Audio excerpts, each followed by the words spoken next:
মধ্যপ্রাচ্যে টানা কয়েকদিনের পাল্টাপাল্টি হামলার পর অবশেষে হামলা বন্ধের পথে হাঁটছে যুক্তরাষ্ট্র ও ইরান।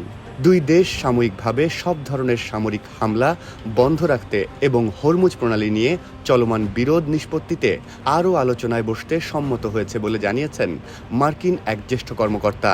রয়টার্সের প্রতিবেদনে এমনটি জানানো হয়েছে। মার্কিন কর্মকর্তার বরাত দিয়ে রয়টার্স বলছে, 14 দফার সমঝোতা স্মারকের আওতায় আলোচনা অব্যাহত থাকবে। আপাতত উভয় পক্ষ সামরিক অভিযান থেকে সরে দাঁড়াবে এবং বিশ্বের অন্যতম গুরুত্বপূর্ণ জ্বালানি পরিবহন পথ হরমুজ প্রণালী দিয়ে বাণিজ্যিক জাহাজ চলাচল স্বাভাবিক রাখা হবে। যুক্তরাষ্ট্রভিত্তিক সংবাদ মাধ্যম অ্যাক্সিওস জানিয়েছে, 30 জুন কাতারের নতুন দফার বৈঠকে বসবেন দুই দেশের প্রতিনিধিরা। এর আগে সুইজারল্যান্ডে মধ্যস্থতাকারীদের উপস্থিতিতে প্রথম দফার আলোচনা অনুষ্ঠিত হয়েছিল। হরমুজ প্রণালীতে একটি পণ্যবাহী জাহাজে হামলার পর থেকেই একে অপরের বিরুদ্ধে যুদ্ধবিরতি লঙ্ঘনের অভিযোগ তুলে ইরান ও যুক্তরাষ্ট্র পাল্টাপাল্টি হামলা চালায়।